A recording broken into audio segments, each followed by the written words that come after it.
This is Trend Following Radio, where great thinking comes alive. Nobel Prize winners, legendary traders, best-selling authors, and the pros that know what drive us irrational human beings. I am your host, Michael Covel. Not filtered, raw, honest. That's my passion.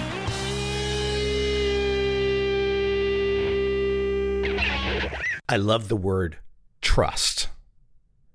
Trust is the glue. It's what binds us. For example, if you did not trust me, you would not read my books. You would not listen to this podcast.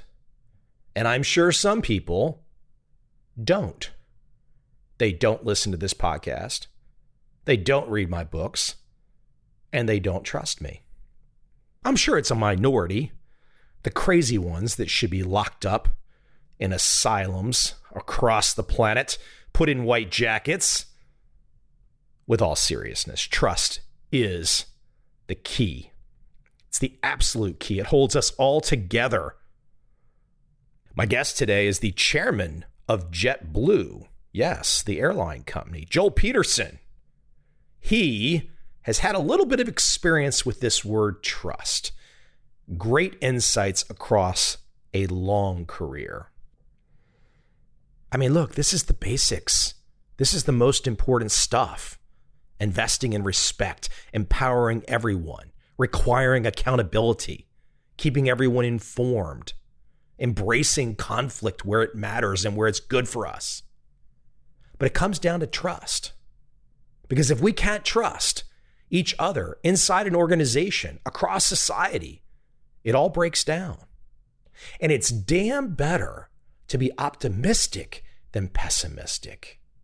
Start with the idea that trust can work, trust is good, and yeah, occasionally you're going to get burned. So what?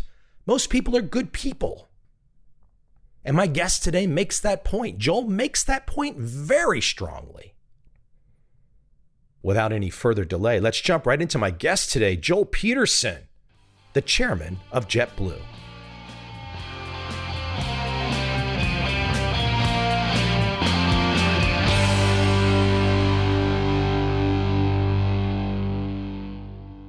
I was thinking, personal integrity.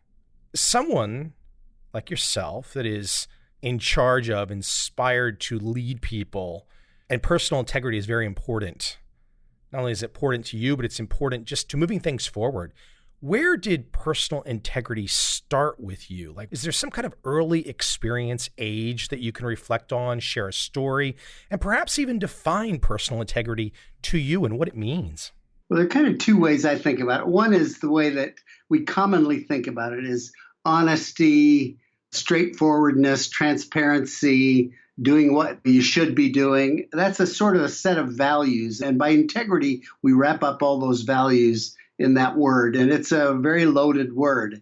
I think of it in terms of trust more like structural integrity, where things hang together, where there's no gap between what we say and what we do. And that kind of integrity, where there's a oneness, where people can rely on our word, where they know that we'll deliver on promises, is really how you build trust. I've always felt like if I tell somebody I'm going to do something, I need to deliver on it. I realize that anytime I don't, I'm actually making a withdrawal from my trust account with them. And so it's hard to, trust is built up kind of a conversation at a time, a deposit at a time, a molecule at a time, a layer at a time. If you fail to deliver on a promise, it's a huge withdrawal, and it may take you a long time to rebuild that trust. So when I think of integrity, that's how I think about it. At this stage of your life, high achievement, people can look at your bio and be like, wow, but there was a start. As a young guy, something had to have inspired you even before you,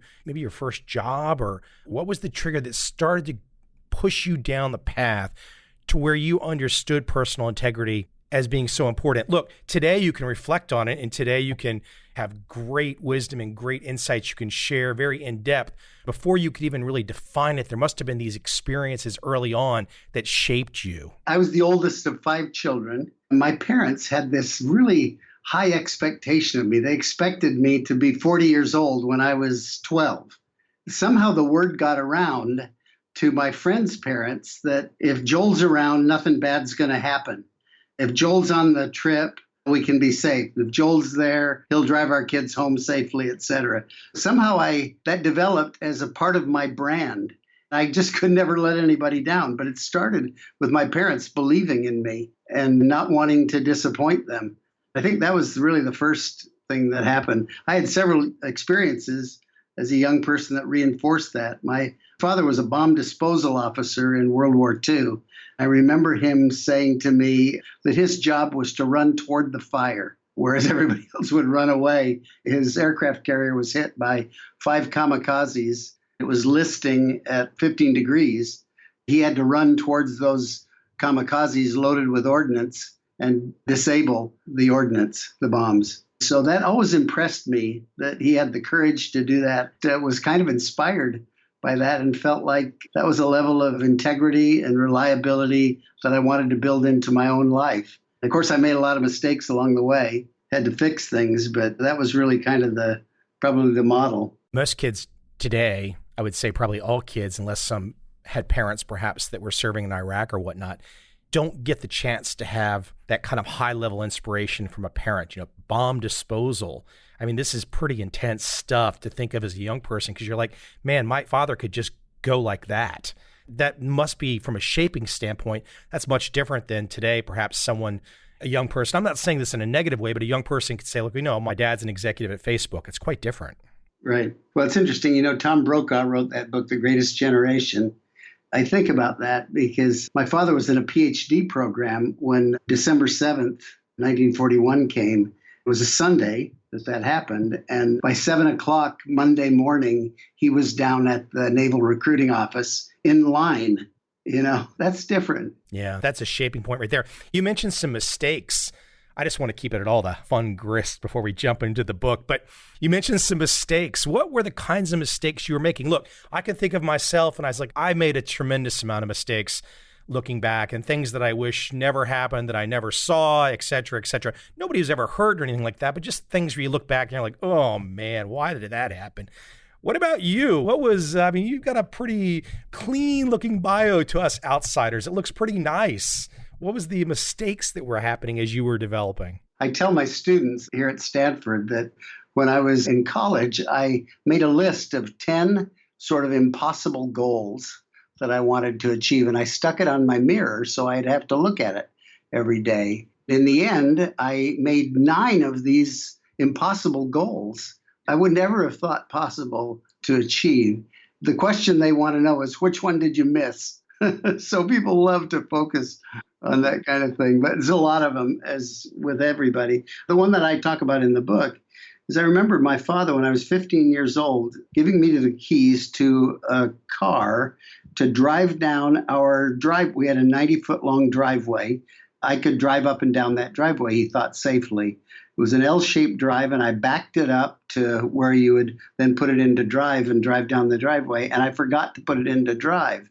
I hit the gas, and I went up over a curb and down kind of onto a berm and hung the car up there. It was obviously embarrassing. I tried like crazy to get it up. I couldn't do it. Finally, I went in sheepishly and asked him if he'd help me get the car back up. He got the car back up, and I thought that's the end of driving until I'm 16 years old. So walking back into the house, he turned around and tossed the keys to me, and he said, "Don't forget to put it in drive this time, son." To me, I've thought about that over and over during my business career when people have made mistakes. This idea of tossing them the keys again and with basically, this time, don't forget, whatever. And so that model, and I really feel like there were tons of mistakes like that I made, but it was always with my parents or those that I was working with, teachers, the people who shaped me, always saying, okay, this time, don't forget. And that was really quite empowering. You just mentioned, as I was asking about mistakes, and I was thinking about something I heard about the other day,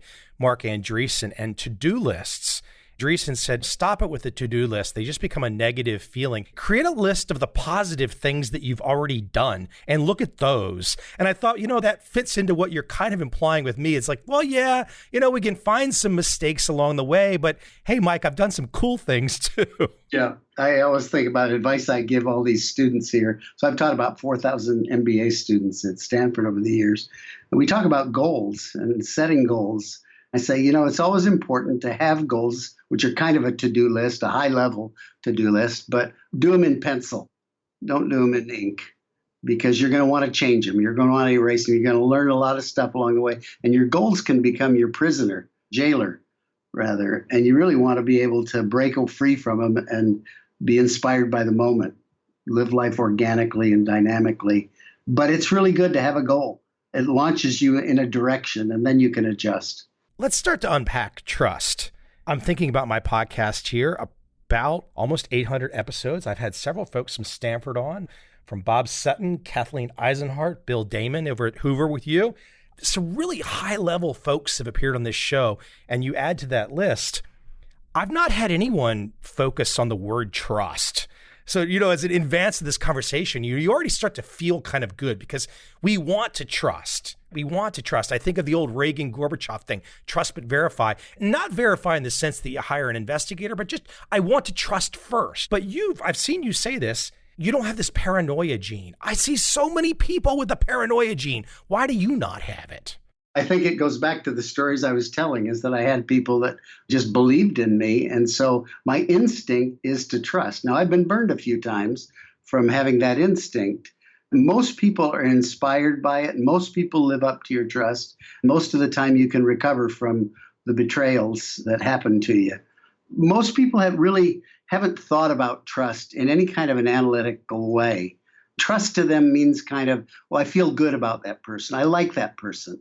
I have a warm and fuzzy feeling about that person. I just get a sense I can trust them. Whereas really you can sort of factor analyze what are the elements that mean that you can trust somebody, or that you should be cautious or wary, or you should withhold trust or grant it in small doses. I mean, there are ways to be more thoughtful about it than just your instinct. Quantifying trust really is an eye-opener when you think about that. You're like, oh, hold on, this is a business driver. This is an economic driver. That is not an intuitive thought for most people. It was not for me before I started reading your work.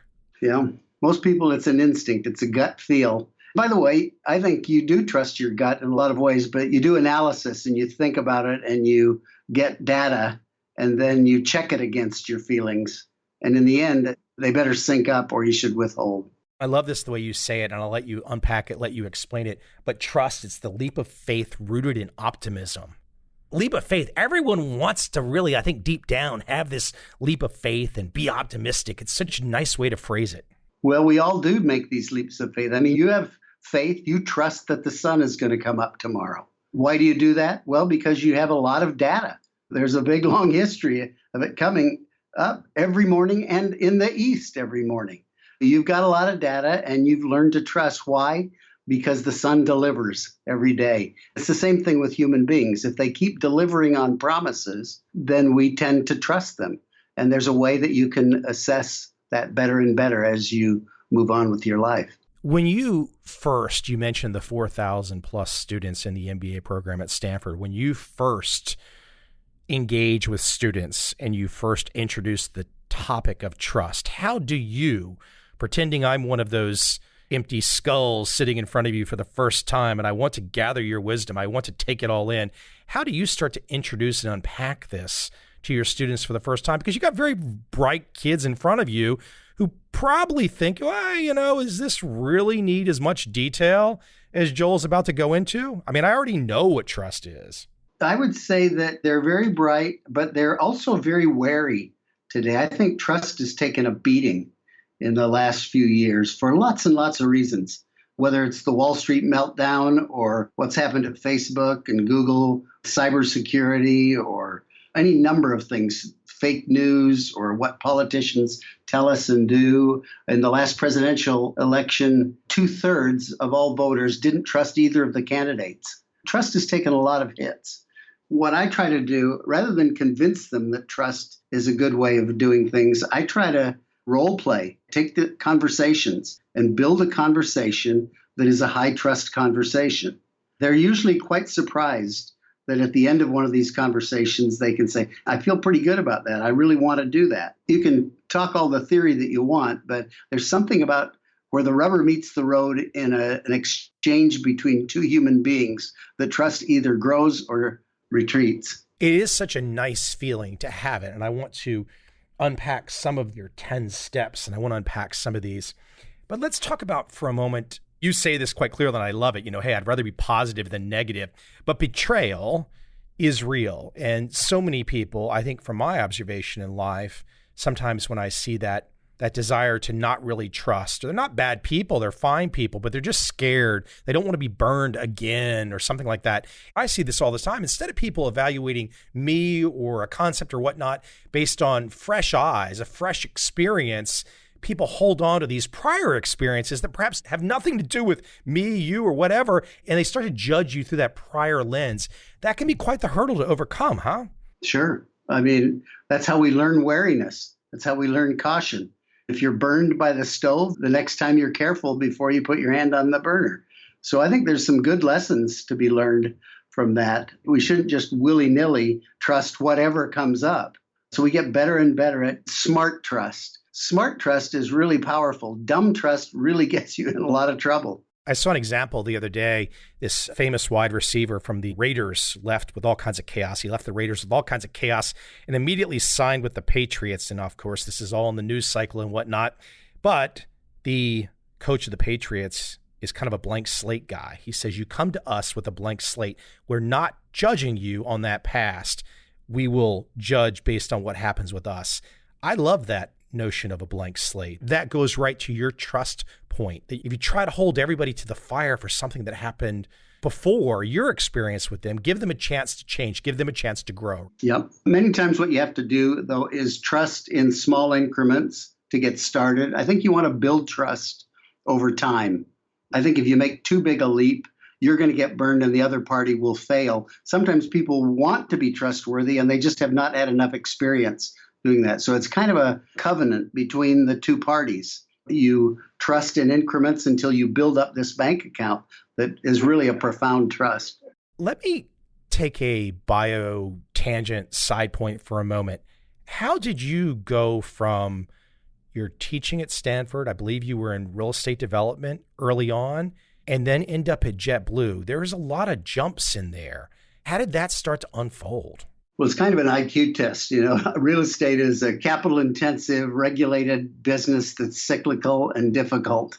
The airline industry isn't too different. Intensive, regulated, whatever. But really, for me, what happened was after I got out, I'd been kind of to the pinnacle of the real estate industry and I was ready to do something else. I had to think really hard about, well, what skill set do I have? And I really figured that what I had done over my years as a developer was help these entrepreneurs, these other developers, be successful, finance their projects well, run their businesses well. So I started to buy companies. One day somebody said, hey, you're in the private equity business. I had no idea what that was. I'd never heard the term before, but I had started buying companies, serving on boards. David Neeleman was starting JetBlue, and George Soros had invested in it. And one of my former students was with Soros.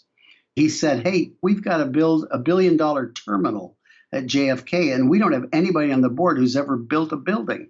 Let's get somebody on the board who's built a building. So they came to me and said, would you sit on our board? And I said, well, I had to have a certain level of investment to be able to serve on a board. Soros made room for me.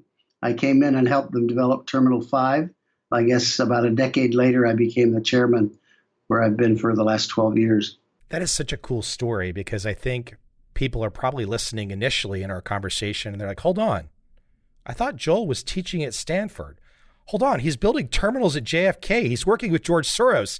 Are you sleeping good for the last 30 years, Joel? I haven't slept much, no.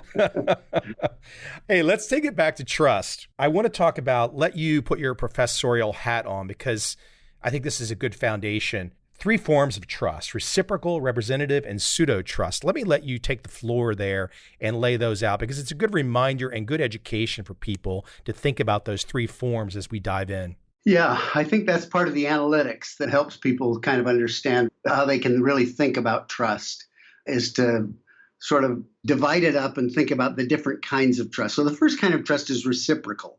That's where you and I are partners. I'm relying on you to do what it is you do best, and you're relying on me to do what it is I do best. And it's not the same thing. But I can look the other way when you're doing your thing, and you can look the other way when I'm doing my thing. This happens in families, in great partnerships, where the example I use in the book is of a relay team. The relay team will run faster than the fastest runner in the world because each party is carrying the baton for that critical period of time. That's reciprocal trust. Representative trust is the kind that you have with your doctor or your lawyer or your dentist or anybody, where there's an uneven level of expertise, an uneven contribution. Your doctor only requires that you tell the truth. He or she has the expertise to really drive the process. So that's a representative trust. Pseudo trust is the kind of trust that really forms most contractual relationships, where there are coincident interests. It's a little bit like mafia dons relying on each other. I can rely on you to look out for your best interests at every moment. But once our interests no longer coincide, I can also trust that you'll take advantage of me. So a lot of contractual relationships are this kind of coincident. They're of the moment. Everybody's acting in their own interests. You can't really trust. Nobody's actually acting, not nobody, but in that kind of trust, people are not acting as fiduciaries. They're not putting the other party's interests ahead of their own. Those are the three fundamental kinds of trust, and they're quite different. Yeah, I think everyone, when they hear you say those, can think of perhaps examples in their lives. I know I can. I can think back to being 10 plus years ago, bright-eyed, and some first contracts and something going wrong that was not of my doing, and watching a very accomplished, very wealthy individual break a contract with impunity. And that's really disappointing as a young person. You don't expect it. You figure like this contract means something. Then you watch somebody take the power side of the equation, because they had a lot more power than I did, and break it because they pretty much are saying, oh, you don't like the breaking of my contract? Do something about it. That becomes a little dismaying. And I'm sure a lot of people have had these kinds of experiences. How do you counsel people to think about that? I mean, I overcome it and I still go right back to trust, because trust is a much better place to be than being pessimistic and paranoid for the rest of my life. So I go right back to trust, but it's tough. Yeah. First of all, I think you have to expect that people will behave in their own self-interest. The difference I try to make in the way I think about it is there are some people with long-term, what I call enlightened self-interest, where they're considering all things down the road, what the long term looks like. Relationships are serial, not episodic. They really are doing what's in their interest, but it's really quite enlightened. Other people have this very short term, what's in it for me right now. They're very transactional, very episodic. And I think you don't want to do business with that kind of self-interest when you don't have to. Now, you don't always in your life have a chance to choose the counterparties that you're going to be working with. But as you get older and as you do more things, you have more opportunity to choose the people that you want to be in business with. And I think you can choose people with enlightened self-interest who see the long term, who feel like they're accountable to something more than the moment. Let's keep it there for a second, because I think there's probably a tremendous amount of wisdom we can perhaps pull from you. I don't know if judging is the right word, but when you interact with new people, you must have this gain from years of experience, this wisdom, this way to measure, even if it's not defined. I'm sure as we're talking, there is some definition to these measurements, but how do you go about assessing people now, later in life, with so much more experience, and maybe contrast it to earlier in life? Because obviously you don't want to have these situations. So assessing the individual at the beginning as to, okay, Joel's saying, hey, okay, I got to assess this individual. Do I want to be involved with this person?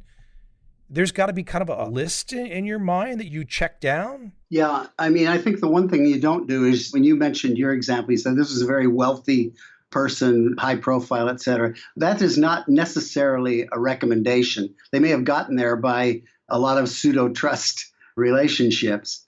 What I find is people's behavior over time, how they behave in the clinches when the chips are down. To me, it's always important to do reference checks. There's a sort of a formal process of reference check, but there's also a relatively informal series of conversations. If you're a good networker, you end up knowing lots and lots of people who will tell you things, give you a sense. While they may not say that guy's a jerk or you shouldn't trust him, they'll pause when you ask a question or they'll be a little bit evasive or whatever. But you're collecting information.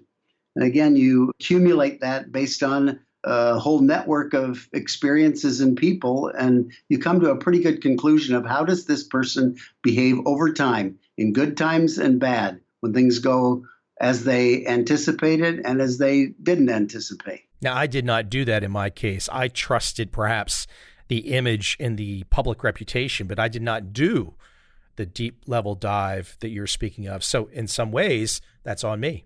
Well, yeah. I mean, I point out in the book that a lot of our betrayals and disappointments are joint ventured. We think it's somebody else, but we've actually participated.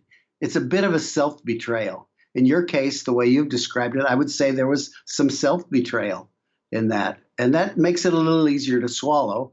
It's still not pleasant when you're disappointed like that. But when you really realize that you contributed materially to it, you say, what can I learn from it? And you move on wiser and better able to trust in a smart way going forward. I like too, when you talk about betrayal, you remind us it's going to be likely. It hurts. It stings. It's not always personal. And reconciliation is possible, but difficult.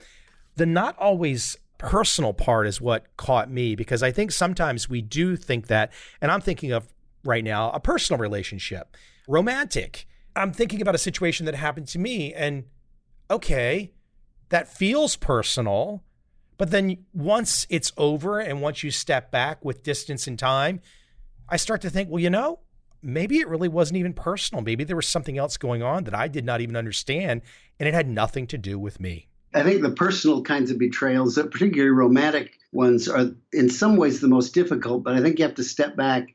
And in some cases where there is a betrayal, it's not worth reconciling. I think if there are children involved in a marriage, you really work hard to reconcile and to fix things and move forward and overcome the betrayal. In certain business cases where somebody has been unfaithful in a promise they made or whatever, I think you can move on. There are a lot of fish in the sea, and you can say, I'm going to build a better network of people with whom I do business with. So I think you have to look at them a little bit differently. One of the lines that I caught in your book, which I really love, and I wish I would have known this and understood this. If I knew it at 25, I still might not have understood it. You quote Robert Louis Stevenson, "Compromise is the best and cheapest lawyer." Boy, if anyone could take something and say, just tattoo it on their forehead and say, boy, that's so key, isn't it? Yeah. Hey, listen, let's unpack for the audience what you kind of describe. We don't have to get into heavy detail, but I want to give people a flavor. What are these 10 steps to establish and maintain a culture of trust? We've been talking about personal integrity, but the second one, I would like you to kind of talk about this investing in respect. I mean, how do you bring people into the notion of investing in respect? Well, I've always said that if you want to build a great team, a high trust team, people have to feel like they are respected members of a winning team doing something meaningful. All three of those elements are necessary. If they don't feel respected, it won't be long before they're looking for something else. It's too miserable. If they're not winning, people love to win. And if you keep losing, it's going to be hard to build a high trust team. And if you're not doing something that's meaningful, really matters at some level, you're going to have a hard time building a high trust team. Respect is one of those first things that you have to do. And I find in building a high trust organization that often starts with the people at the top of the organization, but it has to flow all the way through the organization to the newest receptionist. You learn their names, you learn something about them, you treat them the way that you would treat members of your family. There's no reason to be disrespectful to anybody. And if you are, people will pick that up. It will spread throughout the organization in ways that will destroy trust. This fabric of trust is very strong, very powerful, and allows you to innovate, to be flexible, to do durable deals, to do repeat deals, to do all kinds of things. But it's also incredibly fragile. as ironic as that seems, it can be broken by a boss exploding at an understudy, at a subordinate. You've had the chance, given your career so far, to not only live your own life, but you've had a chance to observe other high-level individuals. I'm assuming you've seen many, many people at high-level positions that don't go down your 10 steps. They do things the wrong way, and perhaps it's the power play, I'm the boss, listen to me routine. But I'm sure you've seen people, and I'm not asking for names, but I'm sure you've seen individuals, high-level leaders that really don't go down your path. Yeah, for sure. What I've learned with them is they better have a lot of power.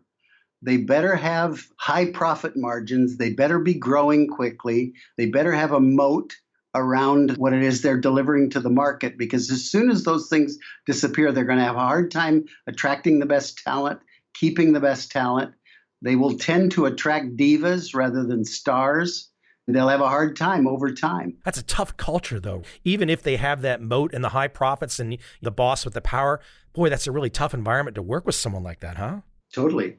You've seen it. I don't know if you've ever worked with any of the, well, I won't go into, but some of the big Wall Street banks, are pretty brutal places to work. And a lot of people burn out, great people burn out and go do something else at far lower salaries. Whether they find that they are happier, they're doing something more meaningful, they're with people they like. So I was with a company one time that just used to bribe people. They'd beat people up, and then at the end of the year, they'd pay these huge bonuses that were fundamentally bribes for them to stay on.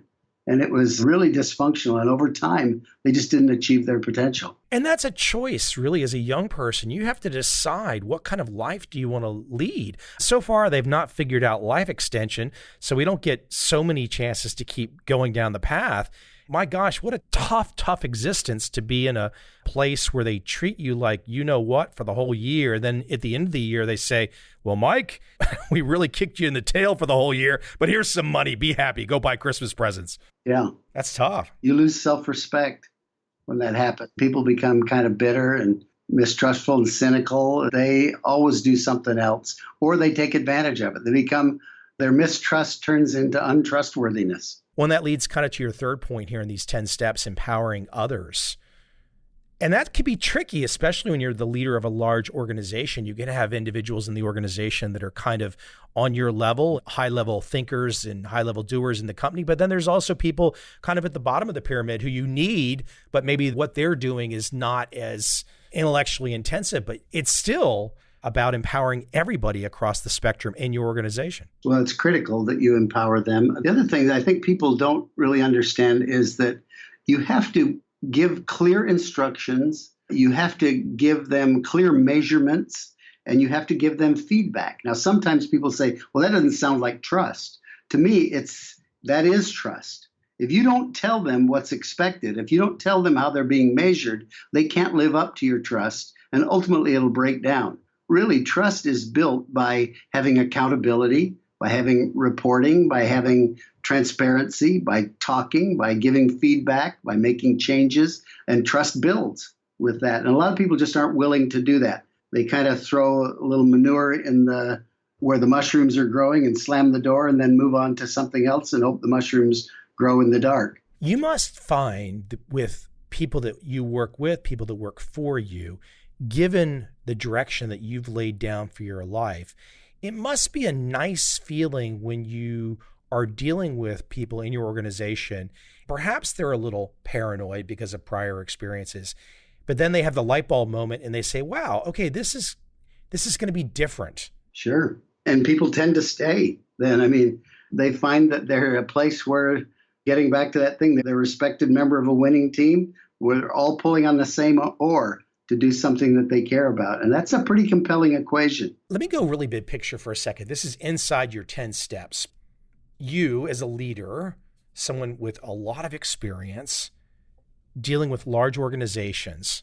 I don't, so I have to live vicariously through you and ask this question. Creating that common dream, the common dream for a lot of people to go in a specific direction. I think this has been one of the things that people that know a little bit about JetBlue have seen over the years. There seems to be everyone's kind of focused and desired on this common dream. How does that start to unfold at the base level? The way that I always describe it is it can't be somebody from the top comes up with a statement, puts it in a picture frame and hangs it on the wall and says, now we've got a common dream. What has to happen is you sit around with your key team members and you say, what would we like our brand to be known for? I like to do it by saying, what are the 5 words that we would like to be known by? And you define those, then you say, now how do we get there? If this is the brand, if these are our core values, what are our objectives? And then what's the strategy for getting there? And then let's talk about the tactics. Who's going to do what by when and report in? And then what are the measurements? How are we going to measure that? And you get all those in alignment where people have built the dream together. They said, these are our values. We agree on these. We're excited about these. In a sense, if you get the alignment right and you get the right people on the team, the place runs itself. They're inspired by it. They enforce the values. At JetBlue early on, the number one value, and still is the number one value, was safety.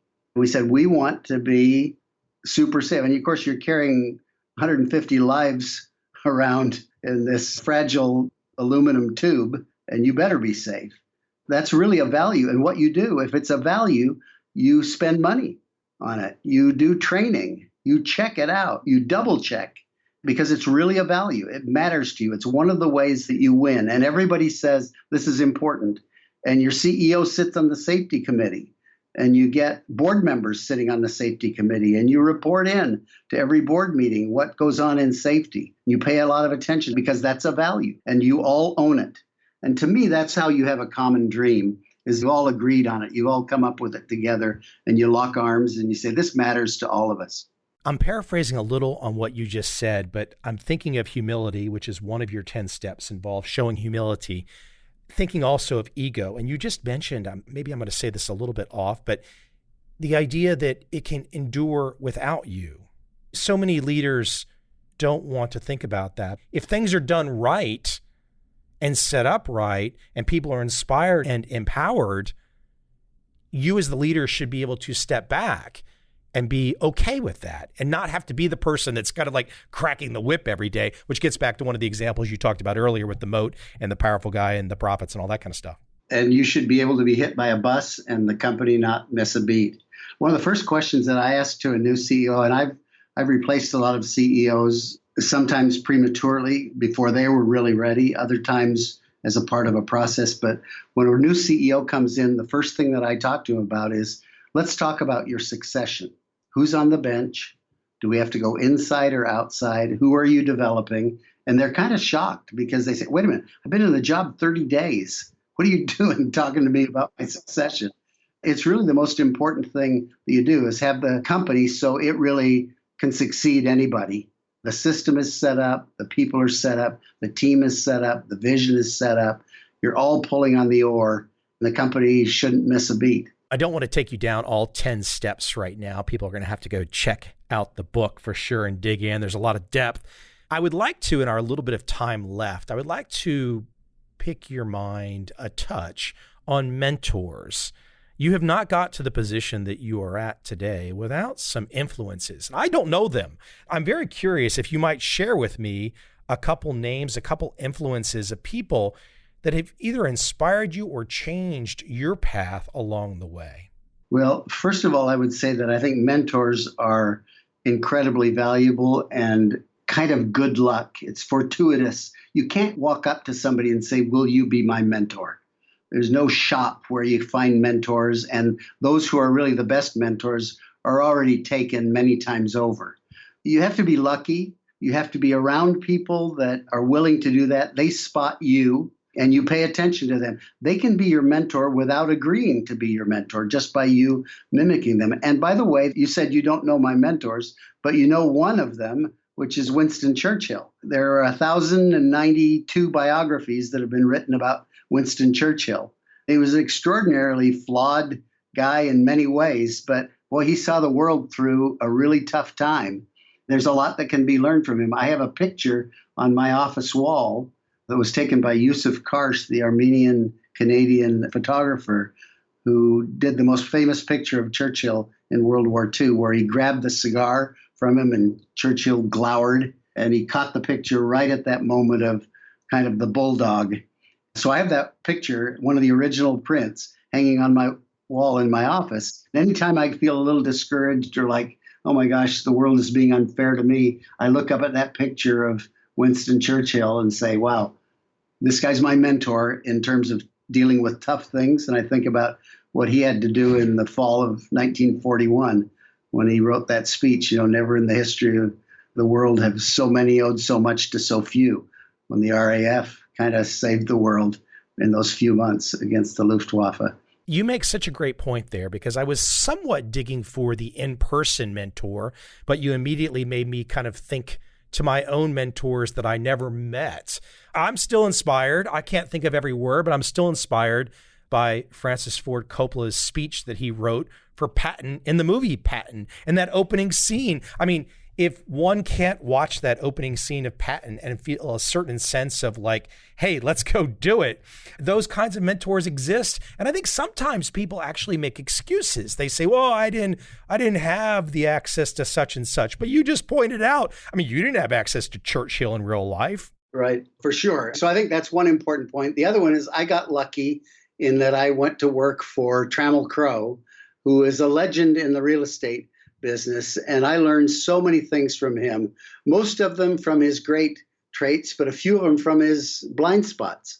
Just by studying him, studying a great man, I was able to hone my own approach and skills. I don't ask this in a negative way, but what was one of the blind spot areas that you spotted from observing him? One of them was that he was kind of blind to his own family. He kind of thought that they could only do good, that they were the most extraordinary people in the world. He didn't always see things clearly when it came to that, which is something that is true of many people. I've been very careful to be hands off and not try to promote my own kids because I observed that in him. One quick story where I learned something from him. I was early on in my career, I'd been working on a deal. It fell apart after 2 months of laboring on this transaction. And I was so disappointed. My desk set was right across in an open office space from his. And I was sitting there with my head in my hands, just feeling terrible, feeling sick. And he spotted me across the way and came over, sat down at my desk. And he said, "What's wrong, Joel?" And I said, "I just lost this deal. And I've been working so hard on it. I just feel really discouraged." He just stood up and he said, "There's a trolley every 5 minutes," and walked back to his desk. And that lesson has stuck with me ever since. There's a trolley every 5 minutes. Don't beat yourself up over that. There'll be another one. Something else will happen, and just keep moving forward. And that's a great lesson. It was a simple one, and I don't think he thought, I'm teaching this kid a really important life lesson. It was just an offhanded comment of his that stuck with me for almost a half century now. It's a great lesson. I don't necessarily think that lesson is promoted enough, or perhaps enough people know it to say it like he said it. Yeah, it's probably right. The book, The 10 Laws of Trust, Building the Bonds That Make a Business Great. Joel, you're going to force people to go do some reading, which is good for everybody. Is there a website you would like to send people to? Any place you'd like to direct them? They can find your site on Stanford, I believe. I think it's 10lawsoftrust.com, something like that. Somebody set it up, and I think there's information on the book and articles I've written that are related to trust. I should know that by now. You're making me do some study after we're done here. No, I think that's always a good filter, because if we're talking about a book that you wrote and they know your first and last name and they can't find the book, it's a good filter. If they can't find the website, it's a good filter that perhaps it wasn't a good match. As you talk about, how do you say this? Assessing people at the outset who will disappoint. I think somebody who can't find your work online, can't find you online, maybe they're going to disappoint at the outset and we should just avoid. Something like that. Yeah. Hey, Joel, I appreciate you coming on today. Thank you for your time. Yeah, my pleasure. Nice to meet you. And what time of day is it for you? It is 7:50 a.m., bright and early. Sun is shining. Wow. Well, we're wrapping up here in California. Well, thanks for coming on today. I appreciate it. Thanks.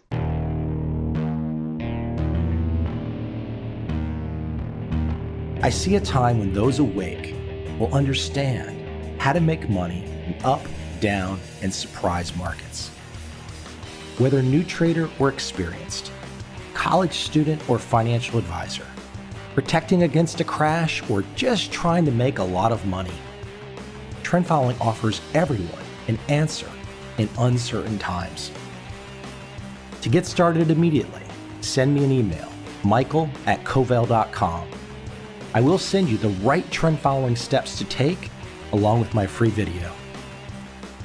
But if you want to buy and hold, trust the government, and trust Wall Street, this is absolutely not for you.